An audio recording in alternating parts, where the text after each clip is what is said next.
Hi, it's Robert Mendelson, Fractional CMO here in beautiful Montreal, welcoming you to another episode of the Fractional Pros Canada podcast. We're part of Fractional Pros Canada, the home for Canada's fractional community, and you can find us on Facebook. We bring you conversations about everything fractional that matters for fractional executives and businesses from coast to coast. Think of this as your go-to spot for real talk, practical wisdom, and strategies you can actually use, all without the corporate fluff and with plenty of Canadian content. Whether you're a fractional pro or a business in our great country of Canada and beyond, this conversation is for you. Grab your espresso and let's dive in. Welcome to the Fractional Pros Canada podcast. I'm your host and fractional CMO, Robert Mendelson, here in beautiful Montreal. Joining me today, just down the 401 in Toronto, is Brian Gencher, a fractional chief marketing officer and brand strategist. Brian has deep experience marketing some of the world's most iconic beverage brands at companies like Diageo, Nestle, and Robin Hood Multi-Foods. We're going to get into some of that. Today's Fractional Pros Canada podcast is powered by your CMO, the proven framework for fractional CMOs. Learn more at yourcmo.com. That's YORCMO.com. Brian, welcome to the Fractional Pros Canada podcast. Thank you, Robert. Thank you for having me. And Brian is a member of the Fractional Pros Canada community. And if you are not already, if you haven't joined us, you can find our community. It lives on Facebook in groups, and you can sign up there. Brian, your resume reads like a hall of fame of CPG brands. And in fact, you know, we've got dessert in there. We've got Duncan Hines. We've got spirits, Guinness, Captain Morgan, Johnny Walker, Crown Royal. I got my Crown Royal out just for this. I also have my Whiskey Montreal Glencairn glass because I am a member here of a local whiskey club, and it's tastings that we do every month. It's not drinking, it's tastings, right? Absolutely.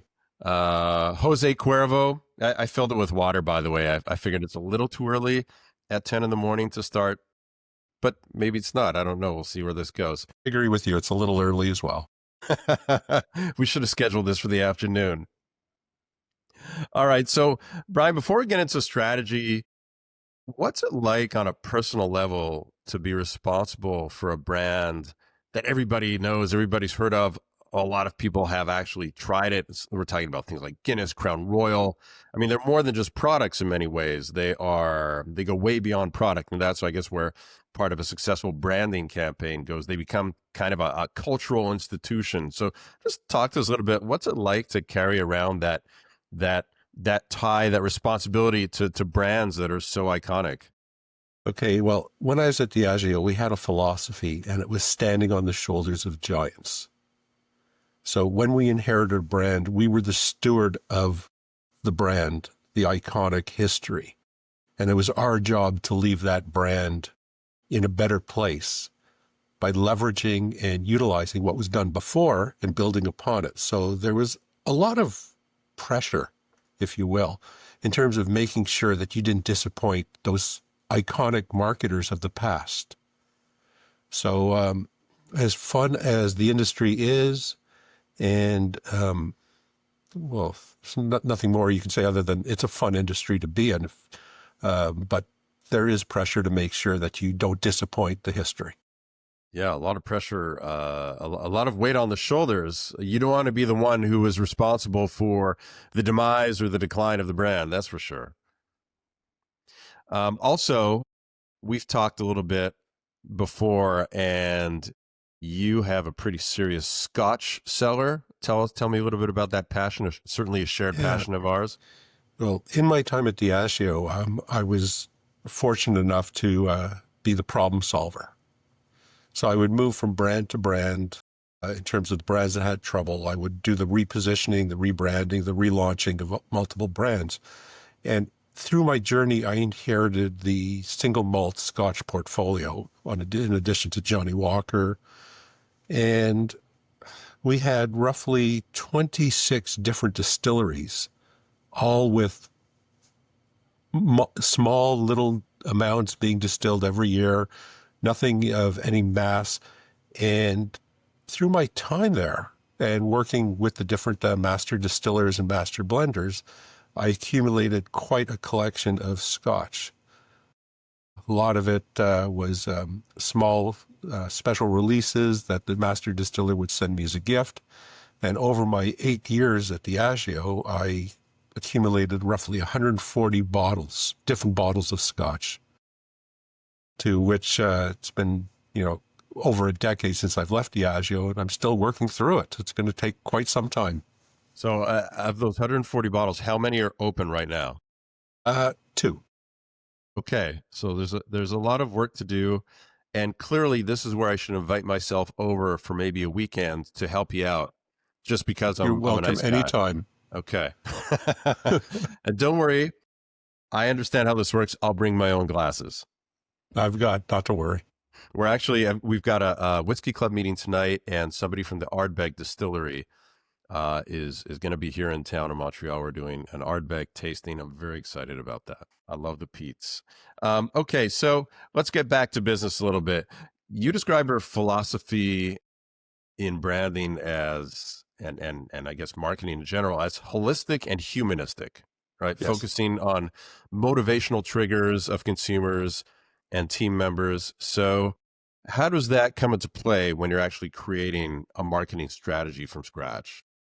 Well, the fundamental foundation of all branding is the consumer. And everybody has needs, wants, and motivations.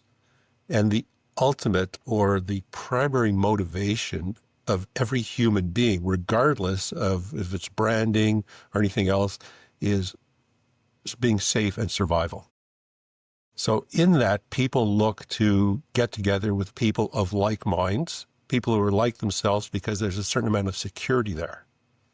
So when it comes to the marketing, you want to build a personality around that brand that reflects how the person who's consuming it wants to be seen, wants to feel, or wants to appear to his peers, so he belongs to a group. So that is the humanistic side. The holistic side is everybody's different. There's different parts of business. There's the finance, the operations, the personal management of your team. And you have to take into account all of that. So it's not just building the brand, it's building the team around it of all functions working in the same direction. And that's what I mean by the humanistic and holistic side of it. Yeah, and I like how you think about not just the customer in terms of who we're selling to, who the buyer is, but also internal customers, Absolutely. team members that you need to work with. They need to work with you. Everybody needs to be engaged on the same page and excited about the brand. So that's a very key point that some people miss. It's interesting also, you talk about how you want the consumer, everybody's the same, safety, survival, which absolutely, but it's kind of almost, but hang on, we're talking about an alcoholic drink. We're talking about liquors. We're talking about 40%, ABV drinks here. How does safety and survival, where does that play a part in safety and survival? Drinking Crown Royal. How does that? Well, let's talk about the safety aspect, because survival is fundamentally, falls out of the safety. When you're drinking Crown Royal, for example, you want to be seen in a certain way. You want your peers to see you as somebody who's down to earth, who's honest, full of integrity, somebody who's willing to share himself, the things around him, and he uses Crown Royal as that badge. So it's like-minded people who want to be seen that way who will gravitate towards that brand. So it comes down to that safety in numbers. If you're looking for affinity, affiliation, contentment, and relaxation, you're going to choose a brand that reflects that. So you're going to get together with a group of people who share those values. If you're looking at scotches, for example, instead of contentment and affiliation, you're looking at status. So you want to be seen among your peers as somebody who's successful, somebody who has status, and you want to surround yourself with those types of people as well. And that's where the safety aspect comes in.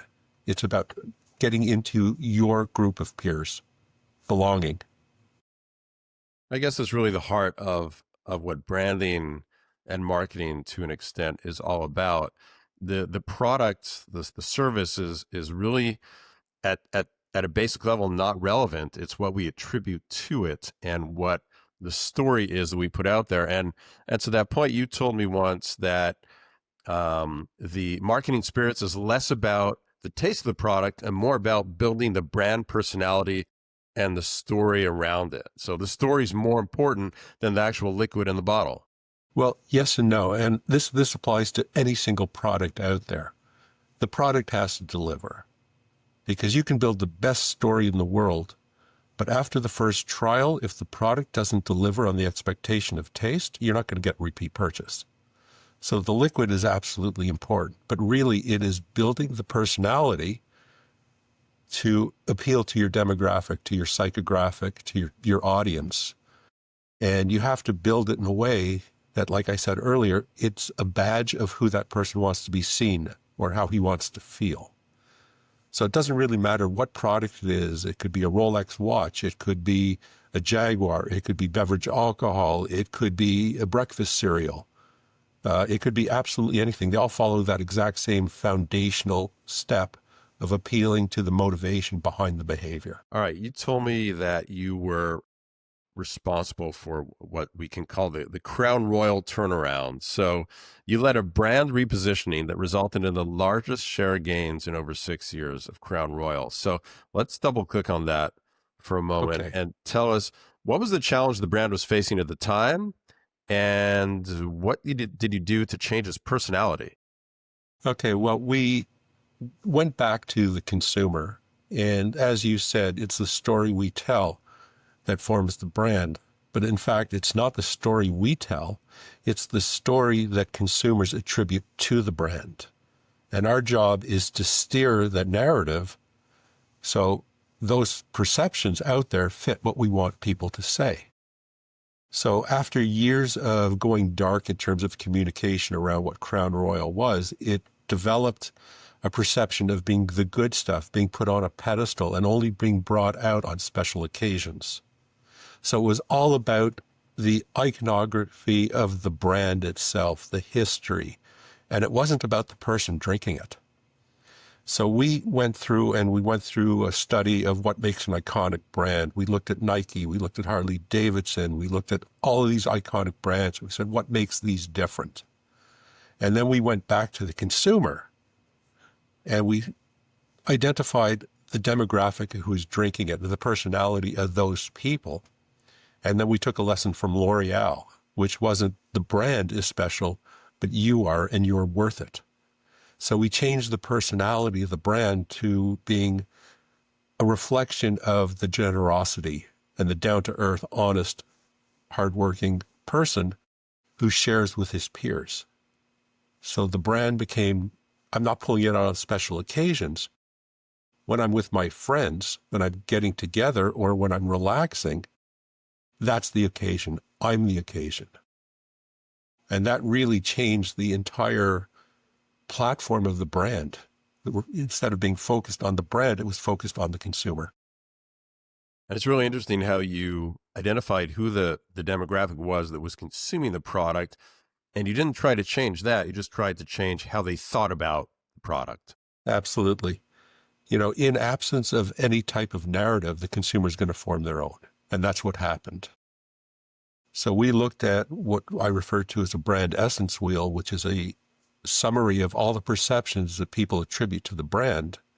And we looked at the positives and negatives.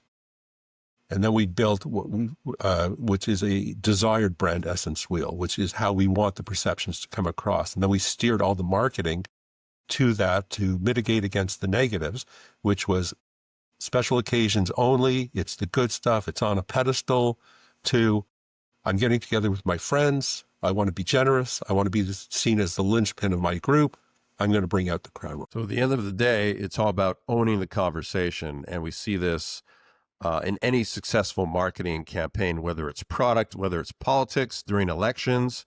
We see that the candidate who tends to win is the one who owns the conversation, owns the narrative, and not just about themselves, but about their opponents as well. they are particularly successful. They Yes. define their opponents. They create the story that they want people to understand and hear and think about and believe about their opponents, making their opponents look bad and making themselves look great. Yes, absolutely. And like you said, it's, knowing your market, it's knowing your opponents and doing what they can't. There's a whole bunch of different marketing books out there, there's Purple Cow, you know, do what your competition can't or is not willing to do. There's Alex Whippleworth's book, Brand Hijack, which talks about controlling the narrative, because if you don't control the narrative, somebody else will. But it's controlling the narrative in a way where the consumer believes that they are in control. So it's really about, stewarding and directing the brand in the direction you want it to go, letting the consumers take ownership, because then once they have ownership, they feel a stronger connection to it. I'm thinking about a contrasting brand strategy for Cadillac. The Cadillac did, I don't know how many years ago, it was probably about 20 years ago now, where they found that the brand, the brand was dying, the sales were going down. And what they found was the reason was because the demographic wasn't changing. The demographic of people who were buying Cadillac were just getting older and older and older. And so as people got older and older and older, they weren't necessarily buying Cadillacs as much. And they managed to change the demographic of who was buying that and made Cadillac cool for a much younger demographic to start buying. So a very different kind of rebranding than what you did with Crown Royal. Yeah, it is slightly different, but the same foundation holds. What they did with Cadillac is they looked back at the history and what the brand stood for and why people 30 years ago at the age of 30 or 35 were buying the brand. So what they did is they kept the DNA of that brand, the luxury, the North American king of the road, and all that. But what they did is they changed the messaging. So the younger demographic felt the exact same way towards the brand in a way that was more relevant to them. So they really didn't change the target audience. They just changed the messaging to appeal to the target audience of today. And it was, yeah, I was saying it was super successful. I remember starting to see ads for Cadillacs on TV, but with really young people in them. And I'm like, they're not supposed to be driving Cadillacs. Like I had this dissonance, like there's what's going on here? And you can look on the flip side. Fairly recently, Jaguar attempted the exact same thing. But they didn't take into account the DNA of the brand or the history, and they just changed the logo, changed the messaging, changed everything without looking at the history and the DNA of the brand. And I'm going to say it's a marketing flop. They had to revert right back almost immediately. So it's really looking at the history, because the brand positioning, it has to be rooted in history. It has to be real and authentic, and it has to appeal the right way to the right demographic. And that's where Cadillac was successful. They kept the DNA, they kept the history. They changed the articulation of the DNA, but they did not change the DNA of the brand. Let's talk about a recent rebranding, Cracker Barrel, right? Changing the logo just a few weeks ago and then changing it back. Now, there's maybe a political element in there too, but what's your take on that? To be honest with you, I didn't pay that much attention to it. But from what I did see, it's the same fundamental mistake that a lot of repositionings do. They don't look at the history. They don't look at the demographic resonance and the DNA of the brand. And that one is kind of an outlier, because it really wasn't a repositioning. It was just changing the brand visual identity and had nothing to do with positioning. So there was just a bit of a disconnect. And that's a huge mistake a lot of people look at. They talk rebranding, but it's not rebranding. It's changing the visual identification. It's a visual adjustment. The rebranding is going right back to the positioning of the brand and changing the way the message comes across. So in that one, it was just kind of, let's just change logo, throw it up against the wall and see what happens. So any company who's thinking, oh, we need to rebrand, and at the end of the day, all they do is change their logo and maybe their tagline, that's a mistake. That's the wrong way to do it. Right. Yeah. Because if you just change the logo and you don't change the underlying fundamental positioning of the brand, you're not going to have any difference in messaging. What you're actually going to do is cause confusion, because those people who are already ingrained in the brand, who are tied to the history of it, are going to look at the logo change as revolution as opposed to evolution, and they're going to be a little bit off-put by it. Do you think this might be a conspiracy theory type of thing, but do you think that there are brands who will intentionally go and just make that, artificial cosmetic change to the logo, see how it goes, and they're like, in the worst case, we'll change it back, we'll get a whole lot of publicity out of it, and it will still be a win? Is it a conspiracy theory or not? It's hard to say. When you look at the Coca-Cola fiasco quite a few years ago, the new Coke, was it planned? Was it not? Was it to catch attention? Nobody knows. It was either the greatest marketing flop or greatest marketing success. Right. And you're going to get different opinions on that. Yeah, and I was thinking about the Coke one, and that's the one that really stands out as it seemed it was a win in either case at the end of the day for them, even if it wasn't planned that way. How about Guinness? You were hired specifically to reverse the portfolio's decline in Guinness's case as well, and you developed a omni-channel program called the Guinness Party of Canada. So tell us about that. Okay, well, when I inherited Guinness, Guinness was one of those brands that everybody said, oh, yeah, I love Guinness. It's great. I have the T-shirt. Okay, do you drink Guinness? No, I only drink it on St. Patrick's Day. So what we did is we looked back at the brand, what it stands for, which was inner strength, standing out but belonging on your own terms. So there was the affiliation, which goes inherently with beer consumption, getting together with your mates, sharing a pint, that entire affiliation aspect. And then we looked at when they were drinking it. And it was only St. Patrick's Day. And to break that mindset was rather difficult. So rather than break it, what we did is we leveraged St. Patrick's Day and expanded that beyond the 2 weeks leading up to St. Patrick's Day to build a community around Guinness. And we started 6 months before St. Patrick's Day with this program called the Guinness Party of Canada, which was kind of a political spoof. We wanted to have a party, double play on the word party. We wanted to play up on that. But we tagged into a consumer need motivation of relaxation and time off and getting together with your mates, which was all these statutory holidays. And there was not a statutory holiday in the March timeframe. It was the longest period where there was not a break from work. So what we did is we formed this political party. And the platform was to make St. Patrick's Day a national holiday. And we communicated online. We had the first consumer CRM program in Canada. We were on radio, television, newspaper, billboard, events in bars, pretty much everywhere we could go, using very low-cost ways. So the television commercials was visual of the pint, talking head type approach, not a lot of actors, so keeping the cost down. And it just, going through the channels we went through, we developed a grassroots movement to the point where I took my car in for an oil change, and in the garage, somebody had written a homemade note, join the Guinness Party of Canada, make St. Patrick's Day a national holiday. And it even got the attention of a MP of London Farshawe, who brought it to the House of Commons and introduced a private member's bill to make St. Patrick's Day a national holiday.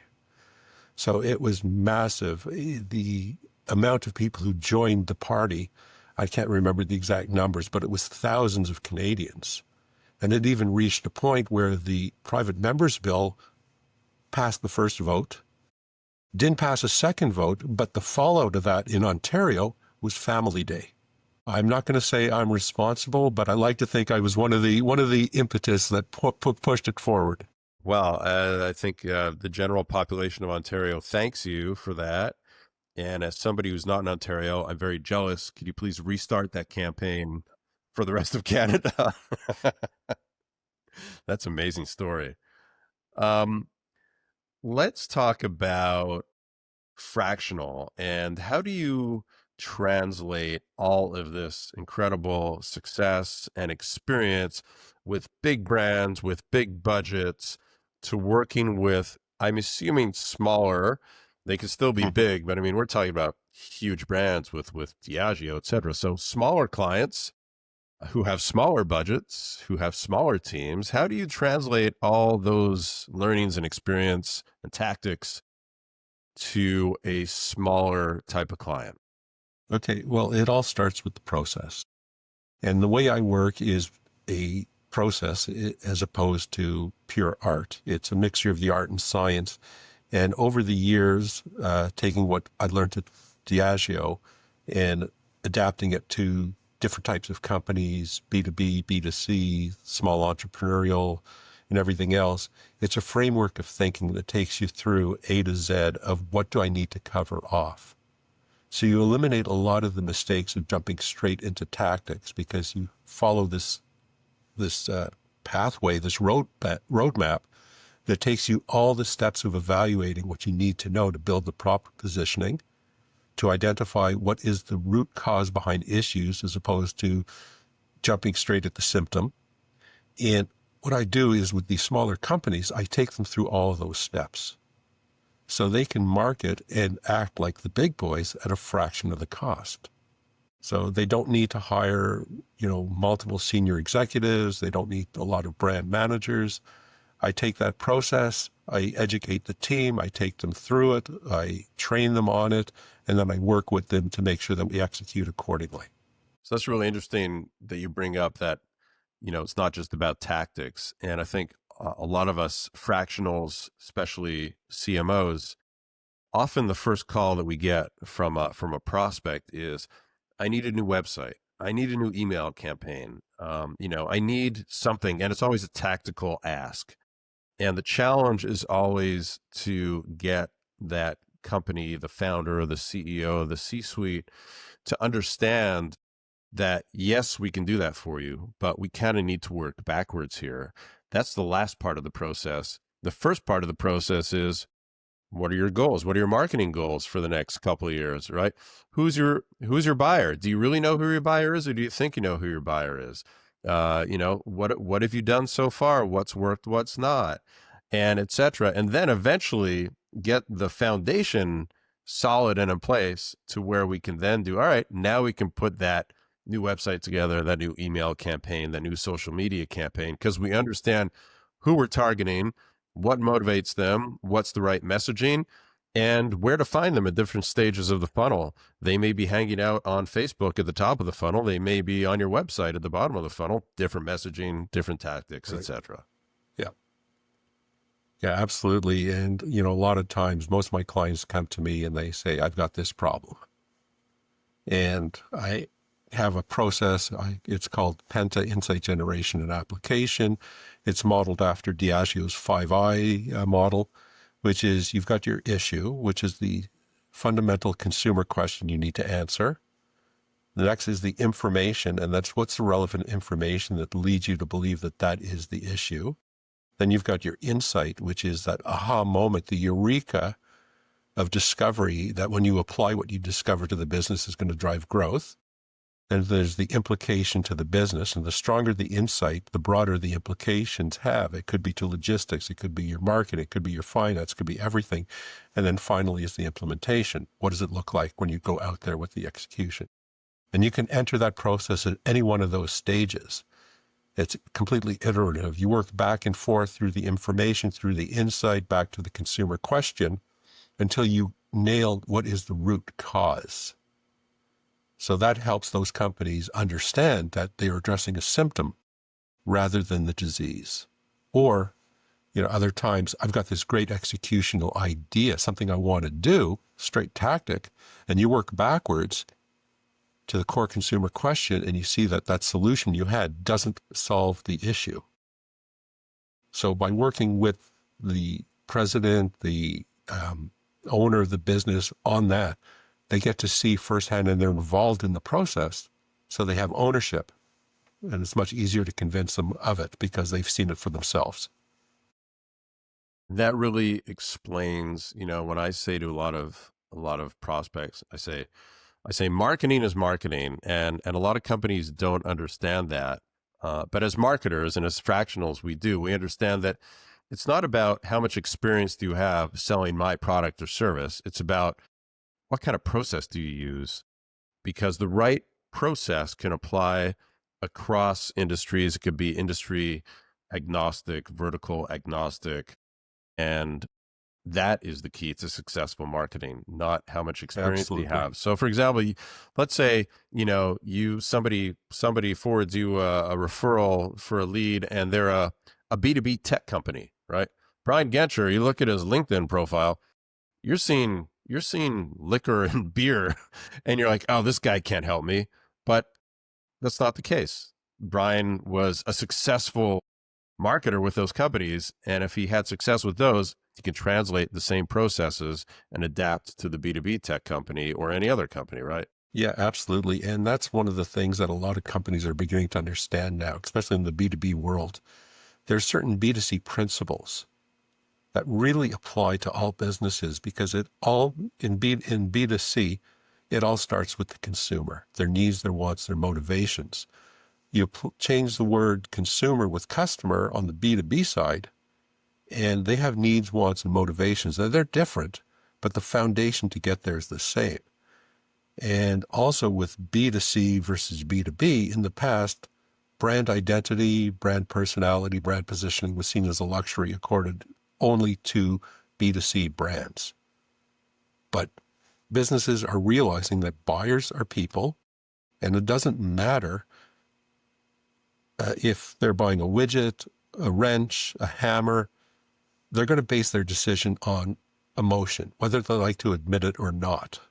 The only difference is, where does that emotion fall into the consideration set? With a consumer, does it solve my problem? Is it a brand that I can identify with and one that resonates with me? In the consumer and in the B2B side, does it meet my specs? Is it within my budget? And can I trust the company? And that trust comes from the brand positioning. There was actually a study done by McKinsey Marketing, I think 7 years ago, that looked at the top 100 brands in the world. And I think 25 of those brands were B2B brands. Number 7 was Salesforce. And when you look at why, they've done a great job of positioning themselves based on customer success stories and what it does for them. It's not about Salesforce, it's about the success of their customers. So they've been very effective in building their brand. And they've used nothing but consumer principles. Yeah, it makes me think back to my earlier years when I was, working in the corporate world, and I'd be at a point where I was looking for my next business card, as they say, and I would apply for jobs that were outside of my B2C experience. They were B2B, and I'd get that first call, that first interview, like, okay, tell me about your B2B experience. And my answer was always, while I do not have B2B experience, at the end of the day, the customer, your buyer, is a person, right? If it's B2C, it's a little more obvious. It's a consumer. But if it's B2B, like you said, it might be a longer sales cycle. It might be more technical. It might be a bigger ticket item, etc. At the end of the day, there's one person who's going to be making that buying decision. And that person is, guess what? A person. They're a consumer of your product. And so everybody is the same needs, same wants, like you said. It's incredible how many companies just don't get that. And they're like, oh, you don't have B2B experience? No, I'm sorry. You're not going to fit. And it always puzzled me how some people just don't understand that. Yeah, and I've always avoided that conversation by playing the psychologist, so that's asking the questions back. So what do you perceive to be your biggest challenge or issue? Why do you believe that is your biggest challenge or issue? What have you done in the past to get there? And I get them to realize it's that thought process behind the work as opposed to the work itself. And I've been successful in that in terms of getting B2B clients and everything else. It's still not my preference. I still absolutely in love with the consumer side of the business. But over time, I've realized that it doesn't matter. It could be product, service, B2B, B2C, direct to consumer. Absolutely doesn't matter. The foundational steps are absolutely identical. Yeah, and that type of approach now, the questioning back, now I know that. I wish I'd known that, as they say, what do you wish your 20-year-old self knew that you know now? That's definitely somewhere near the top of the list. Well, it's funny because when I did my MBA, the only takeaway that I actually took from that, because what they teach in business school doesn't really apply to the real world until you've got a dozen years of experience. But the one thing that I took away from my MBA experience was ask questions. Don't take anything at face value and apply your own critical thinking to it.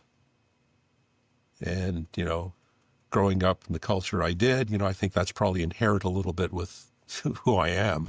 I'm always questioning. I'm always curious. I'm always trying to dig deeper. And to me, marketing strategy is all about that. Tell us about your fractional journey. How did you go from working for these great fun brands? What made you decide to go fractional? I think it was back in 2020. Yeah, about 2020, 2021, about 2 months before COVID hit. And basically, I'd been in the corporate world my entire career. The last 8 years I had in corporate, I went from this large multinational company to a smaller entrepreneurial company here in Canada, which was punching above its weight class. It actually had a brand that had a huge following within a very certain target audience, but that target audience was small because they were one brand and they were focused on the B2B, even though it had huge consumer elements. So I took the principles that I had from B2C world and these multinationals and I applied them into this smaller entrepreneurial business. And we actually built the brand with the exact same DNA that we had, the same reasoning behind the brand and everything else to appeal to a different market through the messaging, through the insights, through the articulation of the DNA in a different way to the audience. And in that, I realized that this is something that any company could really do. Doesn't matter the size. And, I went into this company. The president had a mindset, even though he wanted to change, but he had difficulty with it. And it took a lot of years of not quite butting heads, but differencing of opinions to get the brand to where I wanted it to be, to the success of the company. And then there's some changes in the company. They brought in a new VP of sales who was a clone of the president. So all of a sudden I'm fighting two heads as opposed to one. And I just said, you know what, this is enough of the corporate politics. I've had enough.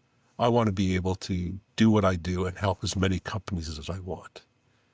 So rather than looking for another corporate gig, I decided to hang up my own shingle and start helping where I could.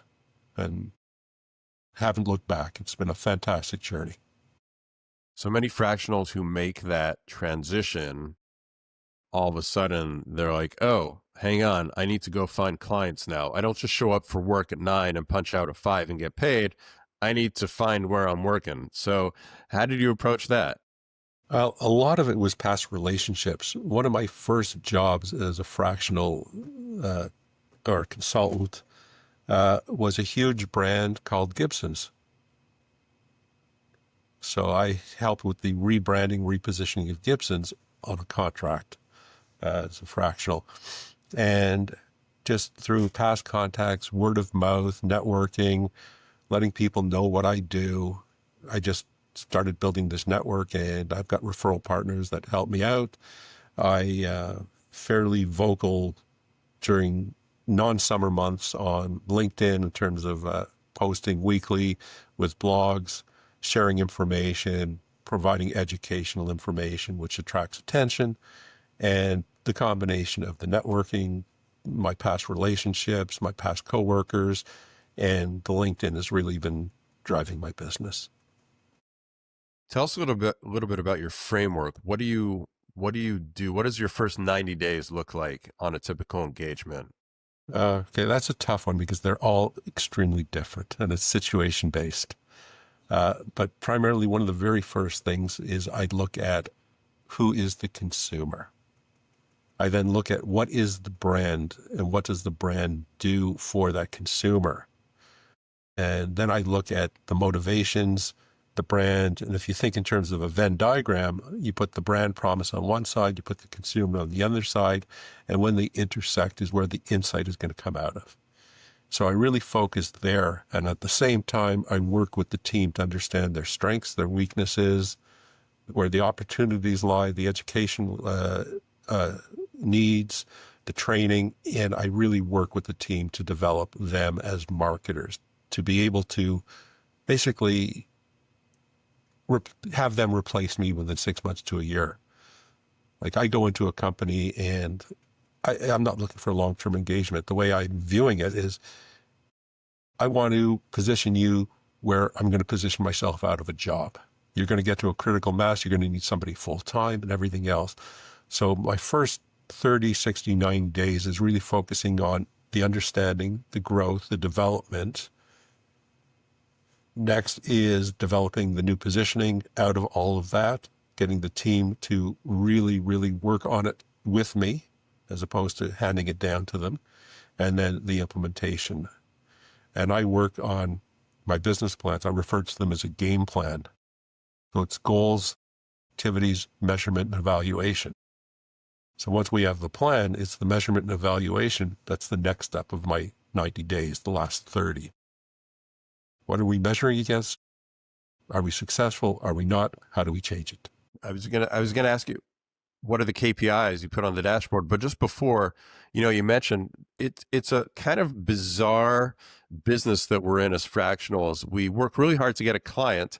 Once we get a client, our goal is to replace ourselves, which Yes. is kind of counterintuitive in many ways. But the most successful fractionals are the ones who are able to leave a client in a much better position than when they started, and effectively having replaced ourselves with somebody Yeah. who's working full time and permanently with the team there. It's a funny game.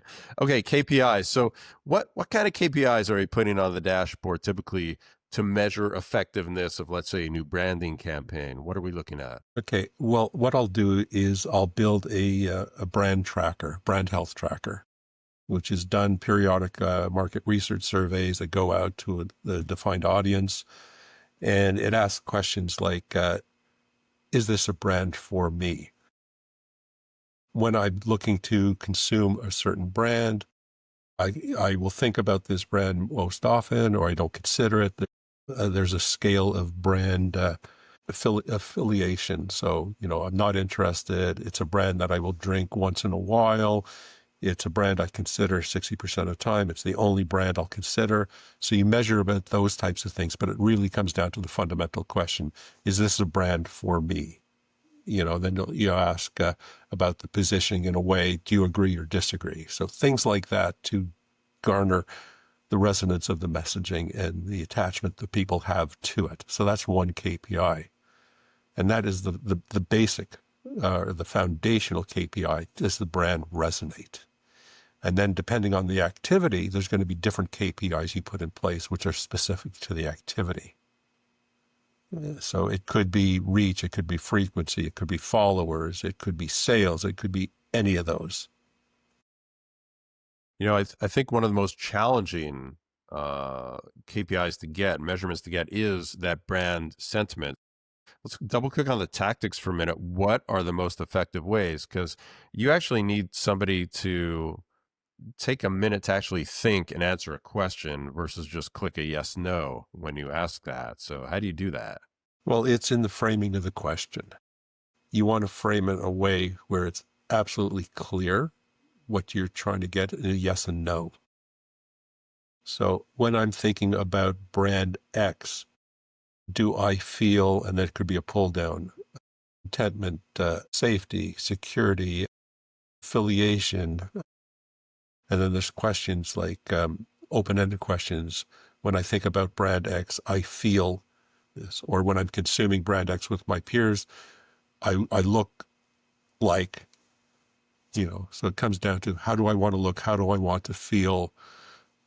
And you build the questions around those elements, tying back to that brand essence wheel of the attributes that I want people associating with the brand.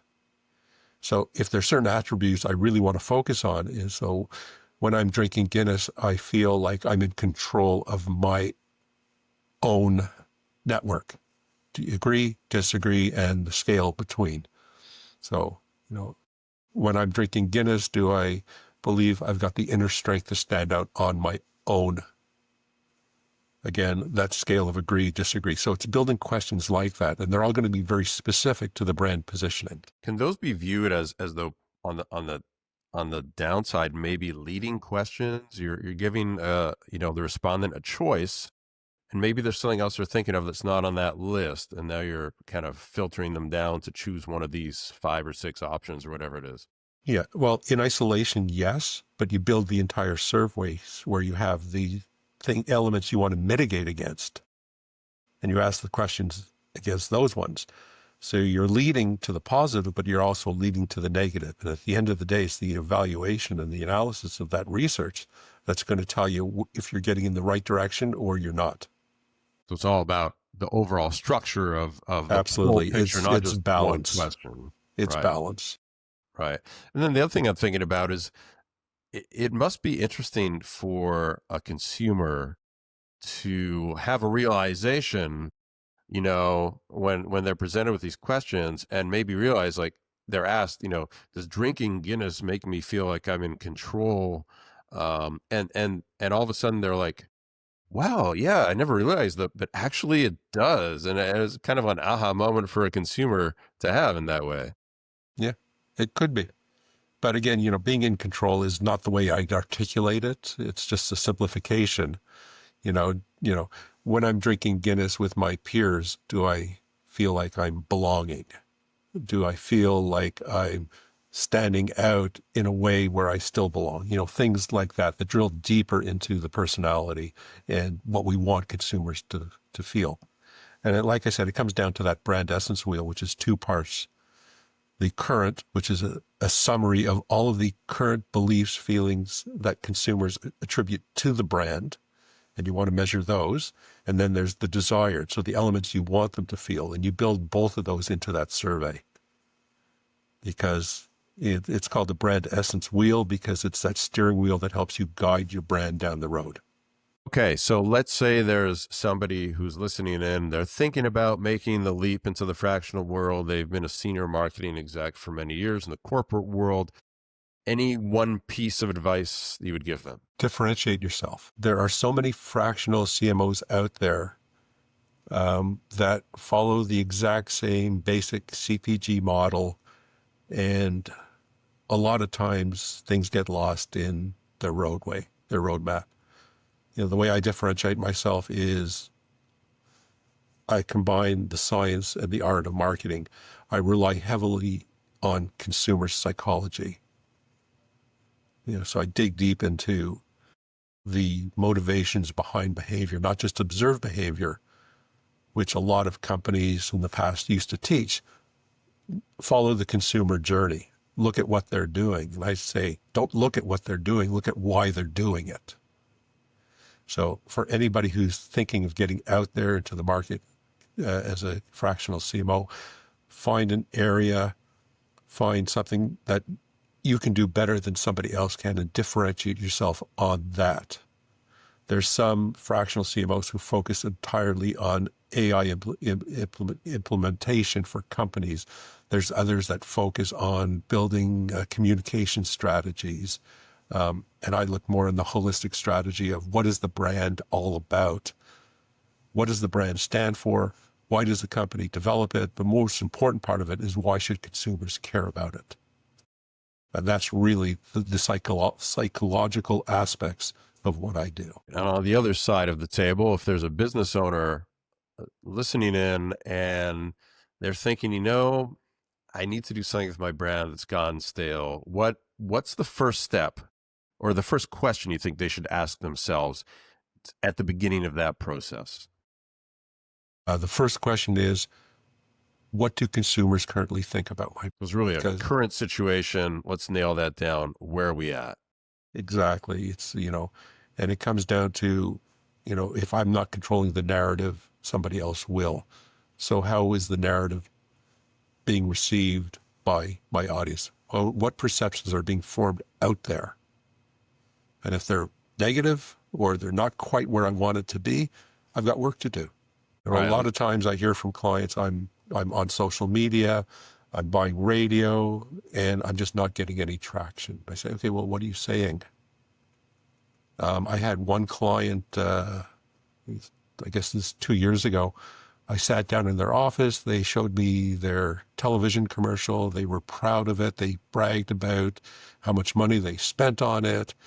And I started the conversation off after watching it with, I'm going to apologize up front for this next comment, but what are you trying to say? I said, the production value, it's absolutely magnificent. The visuals are absolutely fantastic. But what are you trying to say? And they couldn't answer that question. Yeah, it's a classic mistake we see where the C-suite has created an echo chamber that amongst them, they think this is the greatest idea. Let's spend the money. Let's do it, without thinking about what are we trying to say? What do we need to say to our target market? And something I've seen a lot is, how do we measure it? It's incredible how many companies one of the first questions I'll say is, what's your scoreboard look like? What are you measuring on a daily, weekly basis? And very often the answer is, I don't know. Yeah. Or nothing.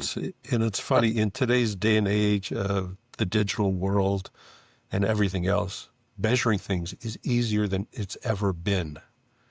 It used to be, half of your advertising is wasted, knowing which half, that's the challenge. Well, that's not the case anymore. There's so many different ways to measure things. It's easier, and a lot of companies still don't do it because they think it's too difficult. Yeah. All right. Let's wrap things up. What message would you put on a billboard for millions of business owners to see as they drive by it on the highway of life every day? Well, that's an excellent question. I guess if I had to sum it up, I'd say, are you treating the symptom, not the disease? Are you treating the symptom, not the disease? That's great advice, I think, for all parts of life. Absolutely. All right, Brian, this has been awesome. I'm very thirsty now. How can people connect with you? They can go to my website, genterinsight.com. You can connect with me through there, through my email, through Calendly. You can email me at brian@gencherinsight.com, or if you're one of those people like me and you just like talking to people, you can call me on my phone, 416-220-2859. Okay, I believe it's the first time that we've had a guest put their cell number right out there. You'll be getting a lot of robocalls very shortly after this airs. Hopefully you have a good filter on there. Didn't think of that, Robert. Thank you. Do you want us to edit that out? No, you can leave it in. All right, it's Brian. part of that humanistic approach. I like talking to people. All right, Brian. This has been awesome, and I look forward to meeting you in person at our Fractional Pros Canada in-person meetup happening in Toronto on October 6th. So if you're listening in and are interested in joining us, you can find more info in the Fractional Pros Canada group on Facebook. If you're not on Facebook, hit me up directly. Find me on LinkedIn, DM me. Happy to send you details. And we're also going to be in Vancouver a few nights after that, October 9th, Thursday night, in-person Fractional Pros Canada meetup. So if you're West Coast, hope to see you there. Brian, thanks again for joining us here on the Fractional Pros Canada podcast. Thank you, Robert. The pleasure was all mine. That's a wrap on another episode of the Fractional Pros Canada podcast. If you're a fractional professional based in Canada, we'd love to have you join us in the Fractional Pros Canada Facebook group, the home for Canada's fractional community. It's where Canadian fractional executives connect, share insights, and help each other succeed. Until next time, I'm Robert Mendelson, Fractional CMO. May your impact be full-time even if your hours are fractional.